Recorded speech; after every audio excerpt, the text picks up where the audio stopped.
नमस्कार बंधुरा आमी रिद्धि अगरबाती थेके उमानाथ भट्टाचार्य बोलছি। आज के आमादेर मूल आलोच्य विषय होच्छे सेल्स मार्केटिंग। सेल्स मार्केटिंग निये आमरा आज के आलोचना करब। आगेर दिन आमरा सेल्सের ব্যাপার নিয়ে আলোচনা করেছিলাম কিভাবে মালগুলো সেলের ব্যাপারটা থাকে। তো আজকের আলোচ্য বিষয় থাকছে যে সেলস মার্কেটিং নিয়ে, কারণ সেলস এবং মার্কেটিং একটা খুব বড় চাপ। আমরা বিজনেসের ব্যবসার ক্ষেত্রে আমরা সচরাচর ভেবেই থাকি যে সেলস মার্কেটিং হয়তো একই জিনিস, একই বিষয়বস্তু। সুতরাং একটু বৃহত্তরভাবে যদি আমরা ভাবতে যাই তাহলে আমরা দেখতে পাবো যে সেলস মার্কেটিং বিষয়টা কিন্তু সম্পূর্ণভাবে একই জিনিস নয়। কারণ আমরা সচরাচর মার্কেটে কোনো মাল বিক্রয় করতে গেলে আমরা সেলস এবং মার্কেটিংকে আমরা ঘুলিয়ে এক জায়গায় করে ফেলি, কিন্তু সেলস মার্কেটিংকে ঘুলিয়ে এক জায়গায় করে ফেললে হবে না। সেলস মার্কেটিং বিষয়টা কিন্তু সম্পূর্ণ আলাদা একটা বিষয় এবং সম্পূর্ণ আলাদা একটা চ্যাপ্টার। তো সেই জায়গায় দাঁড়িয়ে যদি আমরা সেলস মার্কেটিং দুটোকে যদি আলাদা করি, মার্কেটিং এবং সেলস এই দুটোকে যদি আমরা আলাদা করি তাহলে আমরা যেটা পাবো সেটা নিয়ে আমরা আজকে আলোচনা করব। সেলস এবং মার্কেটিং দুটো সম্পূর্ণ ভিন্ন বিষয় এবং ভিন্ন সাবজেক্ট। সেলস আমরা কখন করব? সেলস হচ্ছে বিক্রয় কোনো পণ্য আমরা যখন বিক্রয় করব সেটা থাকবে সেলস, এবং সেই পণ্যটাকে বিক্রয় করবার জন্যে যে পরিকাঠামোটা আমরা তৈরি করব সেই পরিকাঠামোটাই হচ্ছে মার্কেটিং। এটাকে যদি আমরা আরেকটুখানি ভেঙে আরও বিস্তারিতভাবে আলোচনা করতে যাই সেই জায়গায় গিয়ে দাঁড়াবে দেখুন একটা জিনিস আপনারা খেয়াল করুন যে আমরা এই সেলস এবং মার্কেটিংটাকে আপনাকে কিন্তু পুঙ্খানুপুঙ্খভাবে বুঝতে হবে। যদি আপনি সম্পূর্ণভাবে বোঝেন সেলস মার্কেটিংটা, আপনার ছোট ব্যবসাও একদিন কিন্তু গ্রো করে যাবে সিস্টেমেটিক্যালি যদি চলেন। আর যদি মনে করেন যে ওই কোনো ব্যাপার নেই, সেলস এবং মার্কেটিং মানে ওই বিক্রির ব্যাপার, সেটা কিন্তু নয়। এটা যদি আপনার এই জ্ঞানটা, এই নলেজটা যদি আপনার ভেতরে থাকে তাহলে আগামী দিনে সেলসের ব্যাপারটা নিয়ে আপনি বহুদূর পর্যন্ত এগোতে পারবেন এবং একটা সিস্টেমেটিক্যালি সেলসের ব্যাপারটা দাঁড়াবে। আর যদি আপনি এটা না জেনে থাকেন তাহলে সেক্ষেত্রে কিন্তু গতানুগতিক একটা পদ্ধতি হিসেবে আর পাঁচজন যেভাবে চলছে সেইভাবেই আপনার চলবে, আপনার ব্যবসার কিন্তু গ্রোথ কোনো দিন হবে না। তো সেই ক্ষেত্রে আমি বলবো যে সেলস মার্কেটিংটাকে একটু বিস্তারিত আমাদের আলোচনা করা খুব বিশেষভাবে প্রয়োজন। তো সেই প্রয়োজনের দিকে তাকিয়ে আমি আপনাদেরকে বলবো যে এই ভিডিওটা শেষ পর্যন্ত একটু উপলব্ধি করুন, জানুন এবং বুঝুন। তাহলে দেখবেন সেলস মার্কেটিংটা সম্পর্কে আপনার যখন একটা নলেজ এসে যাবে তখন কিন্তু আপনি আগামী দিনে এগিয়ে যাওয়ার রাস্তাটা আপনার খুব সুন্দর হবে। তো সেক্ষেত্রে আমি বলবো যে সেলস হচ্ছে বিক্রয়, কোনো পণ্য বিক্রয়ের ব্যাপার এবং তার কি পদ্ধতি, আর সেই পণ্যটা বিক্রয় করবার জন্য অর্থাৎ সেলটা করবার জন্য তার যে অগ্রিম পরিকাঠামোটাকে আমাকে তৈরি করতে হয় সেটাই হচ্ছে মার্কেটিং। তাহলে মার্কেটিং কিন্তু একটা বিরাট বিষয়। মার্কেটিংটা যদি সুন্দর হয় তবেই কিন্তু সেলটা ভালো হবে।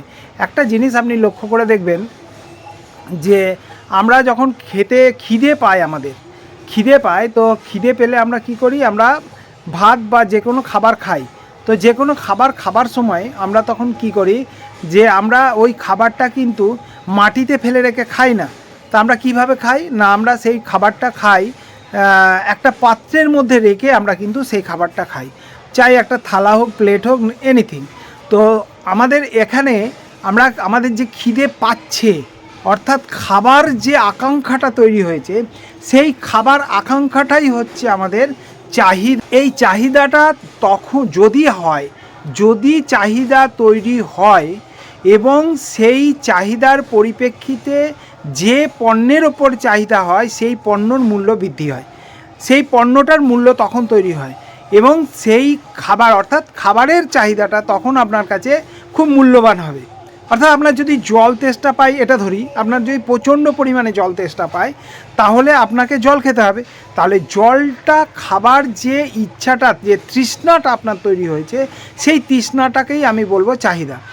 আর ওই যে জলটা আপনি খাবেন তখন কিন্তু আপনার ওই চাহিদাটা তৈরি হয়েছে বা তৃষ্ণাটা তৈরি হয়েছে বলেই কিন্তু আপনার ওই জলটা পান করবার ইচ্ছাটা আপনার জেগেছে এবং জলটার তখন আপনার কাছে খুব মূল্যবান বিষয়বস্তু হয়ে দাঁড়াবে। তো আপনার যখন তৃষ্ণা মিটে যাবে তখন কিন্তু আর ওই জলটার কোনো মূল্য আপনার কাছে থাকবে না, এটা ঠিক। তো সেই রকমভাবে আপনার পণ্যটার, যে পণ্যের ওপর আপনার চাহিদাটা তৈরি হবে, সেই পণ্যটার মূল্য তখন তৈরি হবে যখন আপনার আপনার কাছে চাহিদাটা তৈরি হবে। তো এখন কথা হচ্ছে যে এই চাহিদাটা তৈরি হলো এবং পণ্যটার একটা মূল্য তৈরি হলো। এখন এবার আপনি ওই পণ্যটা পাবেন কিভাবে এই পাবেন কিভাবে জায়গাটা যে তৈরি হবে, অর্থাৎ আপনাকে একটা গ্লাসে করে একটা কল থেকে জল নিয়ে এসে আপনার হাতে দেওয়া হবে, তারপরে আপনি সেই জলটা খাবেন। অর্থাৎ ওই যে কল এবং জল এবং গ্লাস, এই বিষয়বস্তুগুলোই হচ্ছে আপনার এর যে একটা সিস্টেম, যে সিস্টেমের মাধ্যম দিয়ে আপনার কাজ পর্যন্ত এই জলটা পৌঁছবে, সেই সিস্টেমটাই হচ্ছে মার্কেটিং। খুব সহজভাবে আমি আপনাদেরকে বোঝানোর চেষ্টা করলাম। তাহলে এবার দেখুন, আমাদের মার্কেটিংয়ের ক্ষেত্রে, আমাদের ব্যবসার ক্ষেত্রে যেটা হয় সেটা হচ্ছে যে যখন আমরা মার্কেটে কোনো একটা পণ্যের চাহিদা আছে বলে আমরা মনে করি এবং সেই পণ্যটা তৈরি করলাম, তখন ওই পণ্যটার মূল্য হলো। এবং এই পণ্যটা বিক্রয় করবার জন্যে যে পদ্ধতিগুলো আমাকে অবলম্বন করতে হবে, সেই পদ্ধতিগুলোই হচ্ছে আপনার মার্কেটিং। তাহলে এই পদ্ধতিটা কি হতে পারে? তাহলে আগে কিন্তু মার্কেটিং, চাহিদাটা তো আছেই, তাহলে সেল করতে গেলে চাহিদাটা তৈরি হয়েছে, সেল যদি করতে হয় তাহলে চাহিদার পরেই আপনাকে মার্কেটিং রেডি করতে হবে। মার্কেটিং রেডি হলে তারপরে কিন্তু আপনার মালটা বিক্রয় হবে। তো এখন কথা হলো যে আমরা মার্কেটিংটাকে কিভাবে সাজাবো। তো মার্কেটিং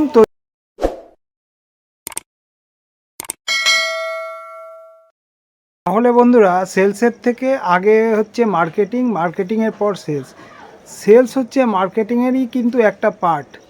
তো এখন আমরা মার্কেটিংটাকে যদি বিস্তারিতভাবে বুঝতে চাই, তাহলে আমাদের প্রথমেই আসছে মার্কেটিংয়ের অনুভূতি।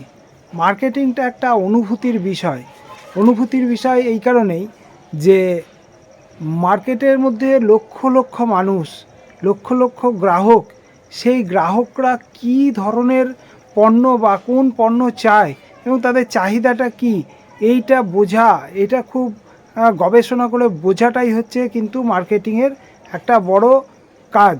তো সেই জন্য বলবো অনুভূতি, মার্কেটিং হচ্ছে একটা অনুভূতির বিষয়। যে প্রচুর কাস্টমার রয়েছে, সেই কাস্টমারদের মধ্যে কিন্তু যে একটা আমার পণ্যের চাহিদাটাকে তৈরি করতে হবে, সেই চাহিদা তৈরি করাটা হচ্ছে একটা মার্কেটিংয়ের পার্ট।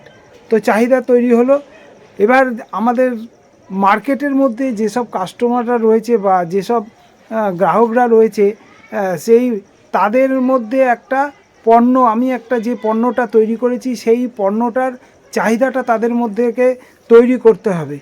নতুন ধরনের পণ্য তৈরি করতে হবে, এমন এক ধরনের পণ্য তৈরি করতে হবে তাদের চাহিদা বুঝে, কাস্টমারদের চাহিদা বুঝে বা কাস্টমারদের কিসের অভাব মার্কেটের মধ্যে, সেই অভাবটা বুঝে একটা নতুন ধরনের পণ্য তৈরি করাটাই হচ্ছে কিন্তু মার্কেটিংয়ের একটা বড় কাজ। হচ্ছে যে একটা ব্র্যান্ড তৈরি করা, এবং ব্র্যান্ড তৈরি করবার জন্যে যে সমস্ত কাজগুলো করতে হবে, সেই সমস্ত কাজ তৈরি করে তার একটা ব্র্যান্ড তৈরি করা এবং সেই ব্র্যান্ডটাকে প্রমোট করানো, এটা হচ্ছে মার্কেটিংয়ের কাজ। এবং সেই ব্র্যান্ডটা সচেতনতা তৈরি করা এবং সেই ব্র্যান্ডটা কীভাবে দীর্ঘমেয়াদী থাকে তার প্রচেষ্টা করা, সেটা হচ্ছে মার্কেটিংয়ের কাজ। বিজ্ঞাপন, কী ধরনের বিজ্ঞাপন এবং কীরকম ধরনের কীভাবে বিজ্ঞাপনটা দিলে সেটা কাস্টমারের গ্রহণযোগ্য হবে এবং কাস্টমার নতুন নতুন চাহিদা তৈরি হবে। তো প্রচার কীভাবে হবে, ব্যানারিংয়ে হবে নাকি পোস্টারিংয়ে হবে নাকি সোশ্যাল মিডিয়ার মাধ্যমে হবে নাকি মাইক দিয়ে প্রচার করা হবে, এই সমস্ত বিষয়গুলোই হচ্ছে কিন্তু মার্কেটিংয়ের কাজ। সেলস হচ্ছে মার্কেটিংয়ের একটা পার্ট এবং মার্কেটিং কিন্তু একটা বৃহৎ এলাকা জুড়ে আমাদের মার্কেটিং হতে পারে। এবার আসি আমরা সেলস নিয়ে, অর্থাৎ পণ্যের বিনিময়ে যদি কোনো অর্থ নেওয়া হয় এবং সেই অর্থের মধ্যে যদি মুনাফা থাকে, তাহলে সেই লেনদেনটাকেই আমরা বলবো বিক্রয়। তো সেই বিক্রয়ের উদ্দেশ্য অবশ্যই মুনাফা থাকবে। হ্যালো, সেই মার্কেটের কি চাহিদা আছে, কোন কোন দোকানদার মাল নেবে, এই সমস্ত কিছু দেখে নেওয়ার পর যে কাস্টমারগুলো অলরেডি তৈরি হয়ে যাবে মার্কেটে, সেই কাস্টমারদের পণ্য বিক্রয় করা এবং তার বিনিময়ে অর্থ নেওয়া, এবং অর্থের মধ্যে অবশ্যই মুনাফা থাকবে এবং সঠিক মুনাফা লাভের উদ্দেশ্যেই কিন্তু বিক্রয় করা হয়। তাহলে কাস্টমারকে কোনো পণ্য বিক্রয় করে তার বিনিময়ে প্রফিট অর্জন করাটা হচ্ছে সেলসের কাজ।